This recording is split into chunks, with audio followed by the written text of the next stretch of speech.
if you can, not necessarily giving the figures. Maybe you should just, okay, go ahead and give the figures if you want to. Under Ibadan Disco, the military is owing 3.9 billion. Military here being, you know, there are 3 arms. Sorry? The entire military put together. We put them together, but the army is the master debtor. And they're the one that will not listen to simple things. This is a letter from the military, from the Chief of Army Staff's office, signed by Major General, dated the 25th of June. And what they say, they said, notification to disconnect electricity supply to Nigerian Army cantonments and barracks. What they're telling us in this letter is that don't disconnect us. All right. The federal government owns us. They are the one that is supposed to pay our bill. But the money allocated for utility payment, where is the money? All right, let me come here because I'm looking at time because we need to wrap up soon. Are you saying that because those customers have not been able to pay and you have not been able to disconnect them, they keep enjoying electricity, and as such, those of us who pay our bills will have to bear the burden? That's why we get estimated billing sometimes and some others get underbilled sometimes. Is that your point? My point is that it's a vicious cycle, okay? Unless and until all of us together know that if we all play our part, then we'll get what we need. So is it justified that because the discos cannot enforce or carry out their responsibilities in some cases to get their monies back, those of us who legitimately pay will now get overbilled? Even in your area, is that justified? Even in your area, how many people pay? No, talking about domestic customers. That's not the issue. You see, I'm saying, is that justified? Ordinarily, it is not justified. But that's what's happening. But there's no way, if the 3 of you live in the same neighborhood and you're the only one paying bill, all right, and they don't pay, okay, it affects you. I can't buy your own house alone and single you out. We've been told by the meter manufacturers in this country that this is no problem at all because they say what? You can cut this out by metering those areas. With smart meters, your men can avoid being beaten up if you install smart meters in those areas. How do smart meters work? Just like your GSM phones. You could charge from your area, you could disconnect them from your house. Hold on. And if they don't pay, they don't get service. Yes, is that not correct? That's correct. Why are you not doing it? Thank you. I'll tell you why. Back to the same issue. We're not doing it because we are being owed so much. But even we are doing Ikeja Disco, where we are now. Ikeja Disco currently has rolled out a lot of smart meters. And the metering is going on. And same thing with the Eco Disco and most other discos, all the other discos. Now, the smart meters is the best.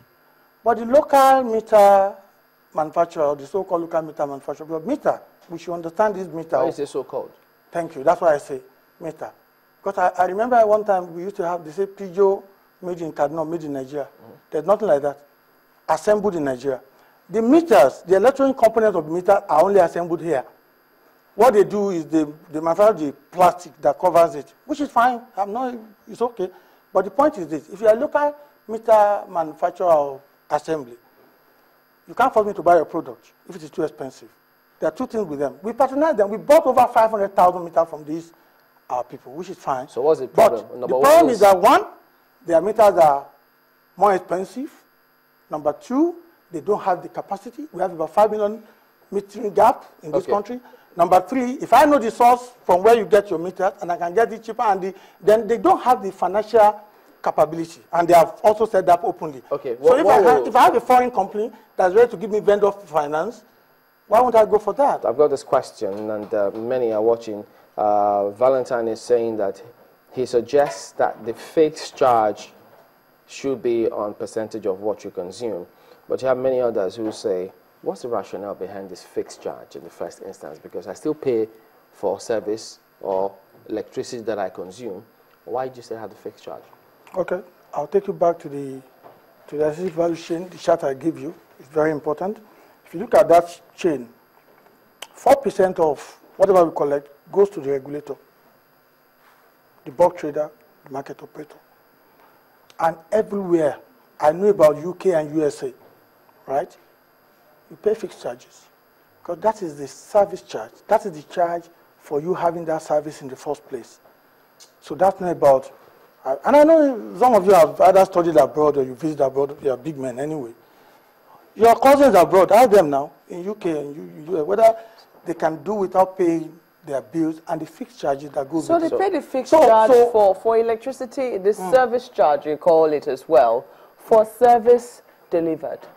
In Nigeria, it's the opposite. Oftentimes, I mean, you yourself lived in this country when for close to over a month, there was no electricity provided anywhere.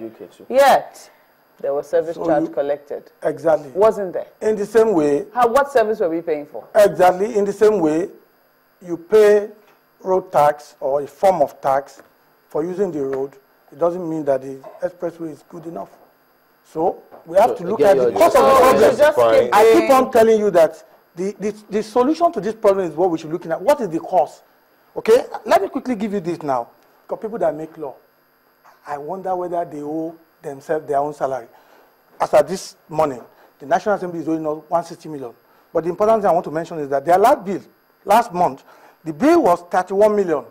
They pay 1.8 million. For these kinds of heavy customers, just a moment. For these types of heavy customers, why have you not at least installed a prepaid meter for them? They have meter. No. See? Why not? Okay. Fine. That's a good question. There are customers that we call MD customers, maximum demand customers. There's a level of, I'm not an engineer, I'm a lawyer, but I have this little knowledge of this. Right. There is a level of infrastructure that cannot take a prepaid meter anywhere in the world. So it's not about Nigeria. It's not even our technology. So what I'm saying is that it's not all of them that you can, it's not in all places that you can install a big factory, for instance, around here, you can't put a prepaid meter. It won't work. But the National Assembly, can you? No, we can't give them. You remember, you see, you just remember the structure. But I have Barnabas who says MCON in Kaduna, they manufacture all their meters. So they have capacity in this country. No, they don't have capacity. Capacity, when we talk about capacity, there are two things I'm talking about. I'm talking about, can you give me the 5 million that I require? That's one. Can you give me vendor finance? That is, you supply the meter, you install it. I'm not blaming them. They are complaining. I have a publication here where they are complaining that the government don't give them, help them to get access to loan and all of this. And one guy came here one day. All right, we need to wrap up. Let me put this question to you before we go. Yes. You're saying now that, number one, the meters are too expensive and that they don't have the capacity to meet up with your demand. Financial capacity and capacity. In that case then, yes. Would it be a good idea if the consumers can go to the meter manufacturer themselves and buy their meters? Consumers going to the meter manufacturers and buying their meters? Yes. Okay. Would you be happy with that? We already have a similar thing in place. We call it capping.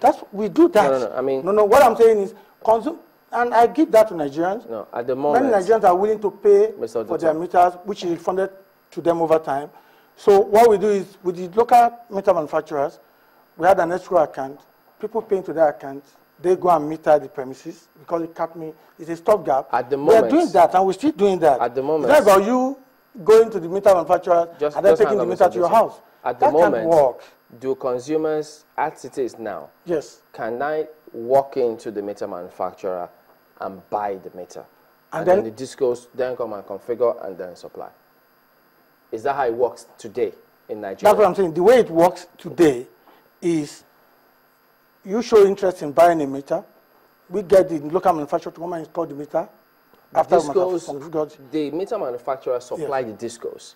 NERC says, as it is now, consumers cannot buy directly from the manufacturers. You can't work. That's not happening. No, you can't. But if you're saying that the meters have challenges, why don't the consumers themselves then go to the manufacturers and buy the meters? No. Since you're complaining, the consumers are not complaining. It can't work. Why?